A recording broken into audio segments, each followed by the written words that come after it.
Hello and welcome back to Choice Bits of Bliss. Today we're going to go through my room because I've done a ton of cleaning out, reorganizing, a little bit of purging, and well, honestly, there was a lot of purging, but we'll get into it. I want to make sure I mention that this is handheld. I'm going to try to be cognizant of the fact that it is handheld. I will try to be as steady as I can. I will try not to give you whiplash or make you sick. And I will also try my best not to cover up the mic because I did that one time. So let's get into it. When I transition, I'm going to pause so that I don't make anyone sick. The first big milestone that I have achieved that I've been wanting to do ever since I went to this shelving system from my old shelving system is that I wanted all of my themes on the top row, and I have achieved that. The biggest thing that I reduced is my vintage category because I don't scrapbook it a lot, and I just wasn't using those papers, and I had a lot of duplicates. So I've shared that stash and reduced that category down to one holder. I'm going to pause and go over there. Okay, as you can see, vintage is in that one little holder and travel is at the end of it. One of the things I had to do was get out of my own way. I wanted everything alphabetized and in the order that it should be in my brain, but that's not how my space is working out. I could have shifted my birthday down to the end, but I had too much. And the travel and the vintage is not a full cubby size. So that created a little bit of a challenge. But my friends, it is all on the top shelf. That is my categories. They're all up there. I'm so, so happy. Okay, I'm going to pause and I'll be right back. I've mentioned this several times. My goal, my end game is to have all of my paper behind me and that to be all of my paper.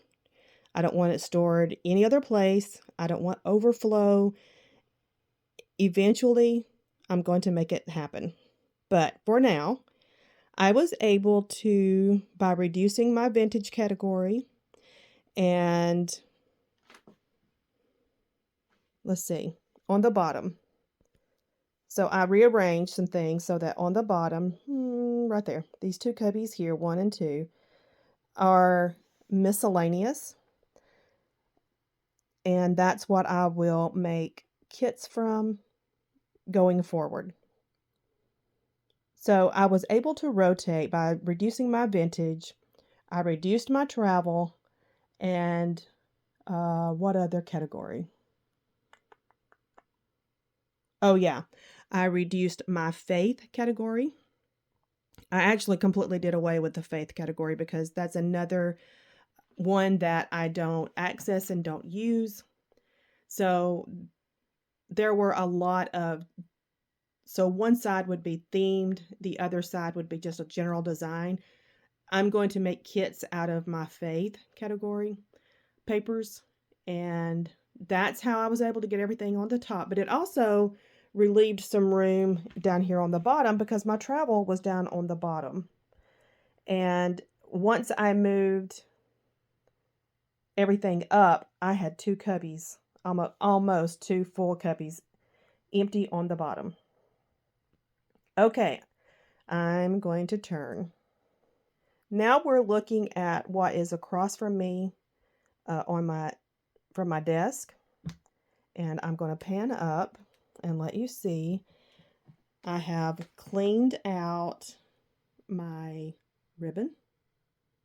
I have rearranged the top of this shelf, and I have that unit there at the window that used to house all of my steel rule dies. They're in the overflow room now. The things that were on top of the radiator, so the things that were up there on top of the radiator, they're sitting on that shelf now. So I was able to redo that in these cubbies. I'm so proud of this. My color categories now are in 2 cubbies. They used to be in 3. They are in 2 cubbies. And I'm able to bring in, so I emptied out an entire cubby here. And that is my base pages and a album project that I need to finish up by just putting stickers and things on there. The pages are built.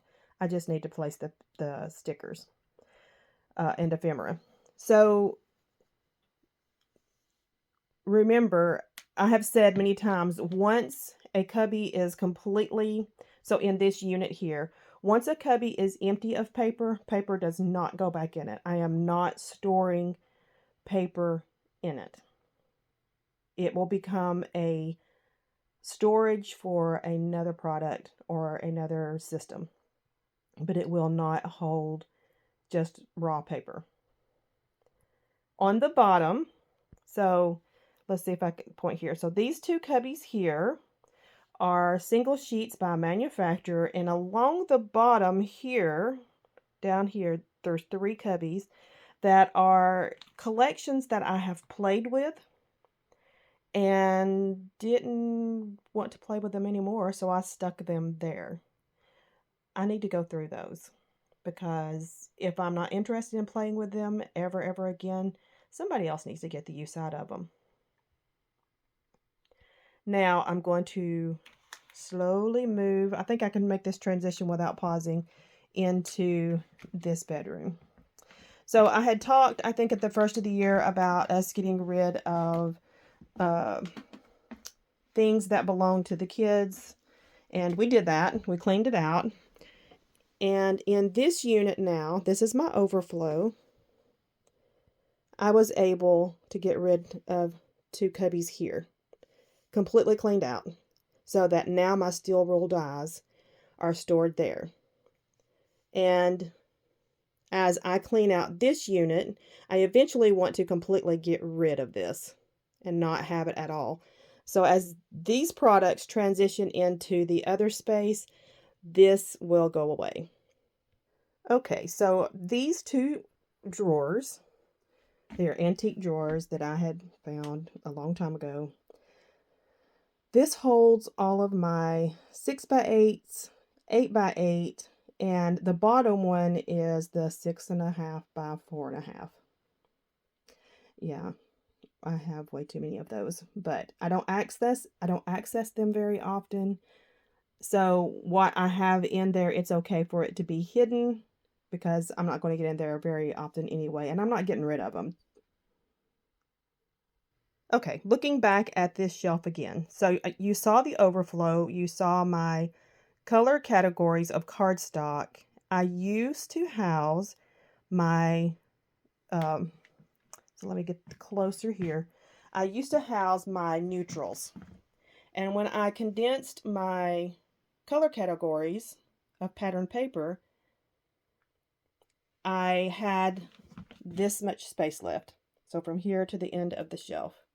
So I brought in my neutrals. This is my overflow of neutrals. And when I am needing to restock what is behind me, that's where I will restock from. Okay, pausing again. I'm going back and forth because I wanted to show you in the sequence that I did it in. On the bottom here, this is overflow. It is duplicates.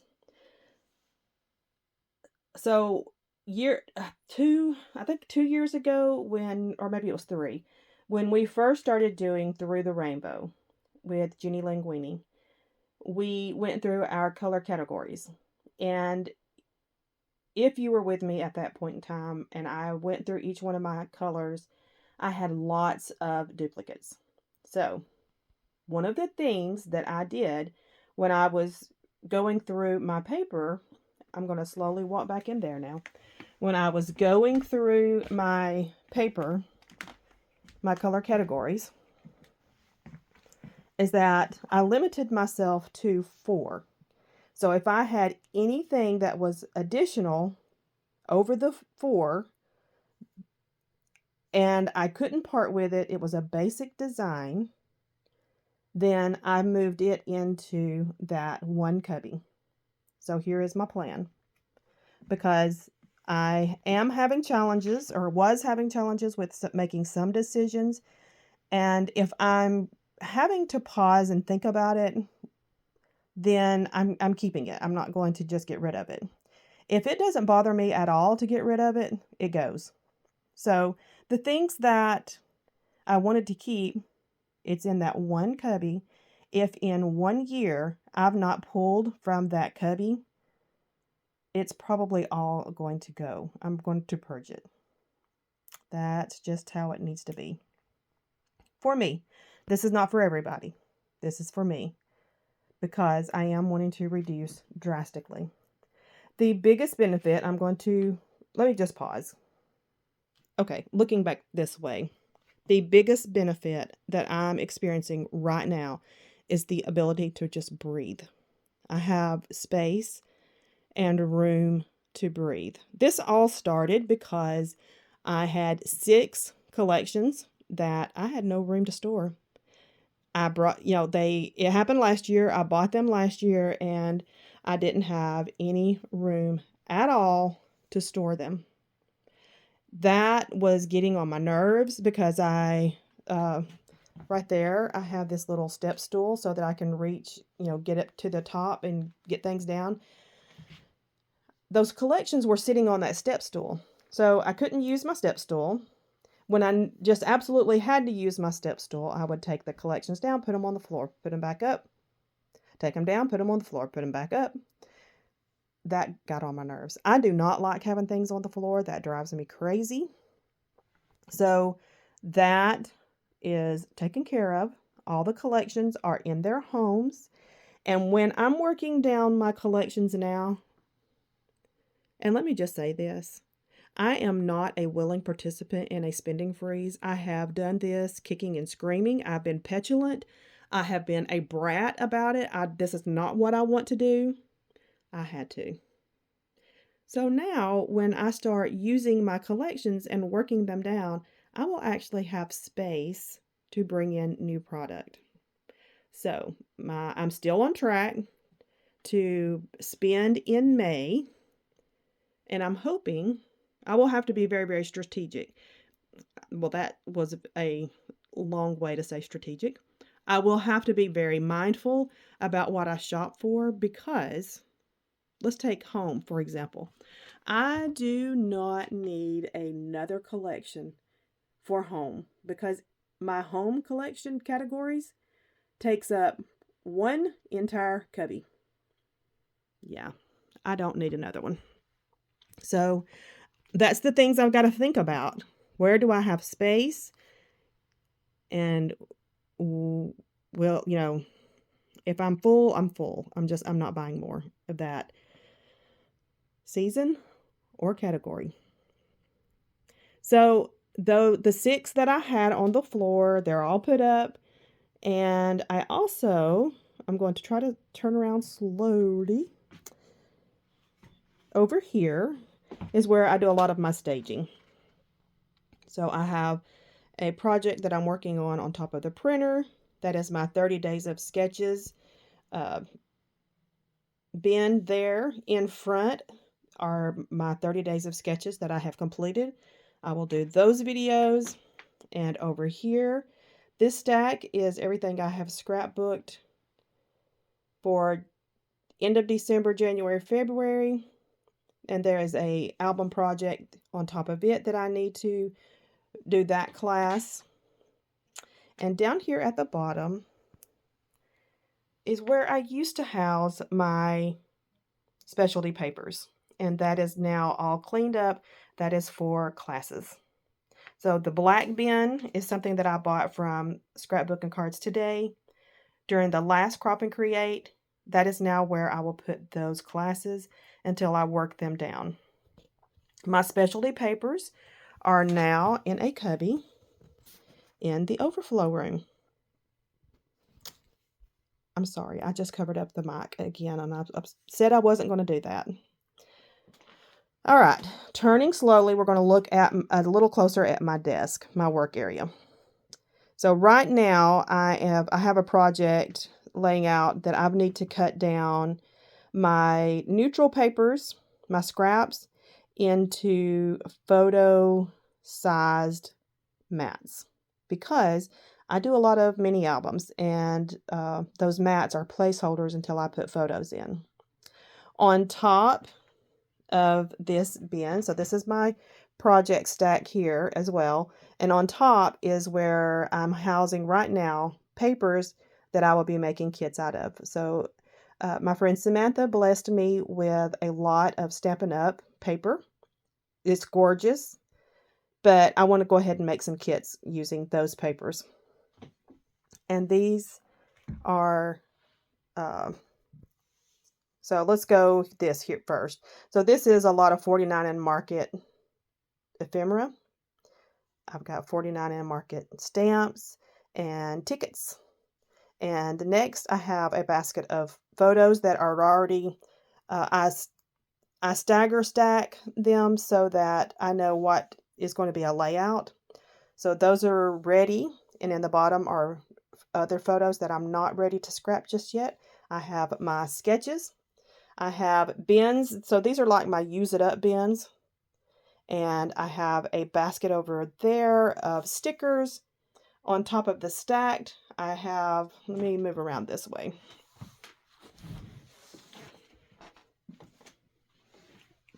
So this is my tool caddy. I have my adhesive. And then these are, a lot of this is gifts from Jeannie Linguini that I plan to use, work into layouts. And I have some small stacks here to pull from to use for mats. And I have these Mente books that I'm going to use as well for mats.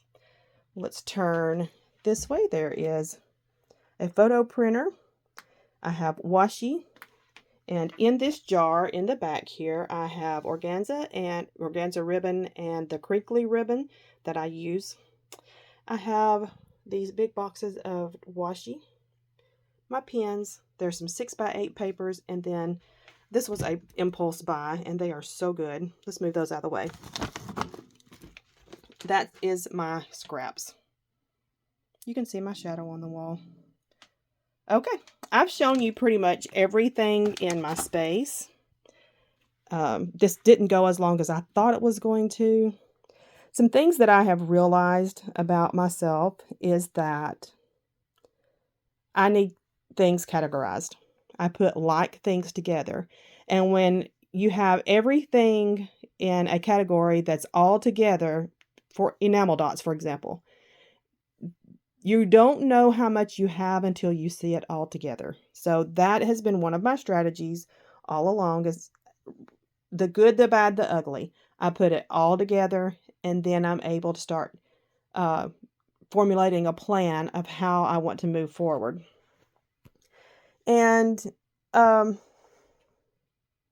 another thing I realized about myself, when I remove the branding, I'm able to purge and think more objectively. For example, I had some stuff by Seven Gypsies, and as long as I saw that it was Seven Gypsies, I would have those nostalgic feelings and like, oh, they're not in business anymore, and I need to keep that. Well, no, I didn't, because you know what? There was a whole lot of it I didn't even like. So I kept what I liked and got rid of the rest of it. And I am doing that more and more, just getting rid of the branding, especially if the branding was October Afternoon, My Mind's Eye, Jelly Bean Soup, because they are no longer in business. Making Memories, All My Memories, because they are not in business anymore. And I was like, oh, I remember when I bought that. I was at this convention. I was in that place in Birmingham at that little store there before it went out of business. I have all these memories attached to it that they don't serve me and they don't serve my space. So, I have learned that if I am torn about something, take the branding off of it, put it up, and then the next time I start going through a purging, you know what? It's so easy to just get rid of it if I don't like it. That's me. That may not work for everybody. A problem that all of this reducing and purging has caused me is there were storage solutions that I had placed that no longer work.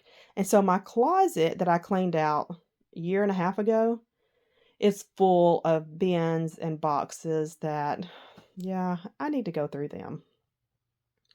So right now, there is nothing but joy for me in this room. I am so, so happy with the decisions I've made. I am so happy about how I'm able to just breathe. And there's not piles and there aren't, I mean, I have my project piles, but those piles have goals. There's something I'm working on. Um, I don't have anything on the floor. I'm so happy about that. I lived with that for months, way, way longer than my personality was. I can't believe I went as long as I did.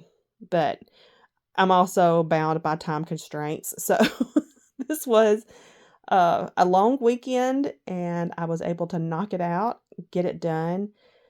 And I'm looking forward now instead of feeling like I'm forced to restrict myself. That's how I was feeling. I feel like it was forced on me and I didn't want to. This wasn't a choice. So now I can shop again come May when we get into the International Scrapbook Day weekend sales. I will be able to shop. I'll be able to satisfy that part of me that loves a good bargain, and I'll be able to get the things that came out in the spring that I've admired and haven't been able to buy. So I'm excited about that. And I just have to be super, super careful to not fill this space up again. Thank you, friends, for joining me. Comment down below if you're working through any of these things like I have been. Let's chat again soon. Bye-bye. In these photos that are following, I'm just showing you some before shots of what my space looked like before I started making all of these changes.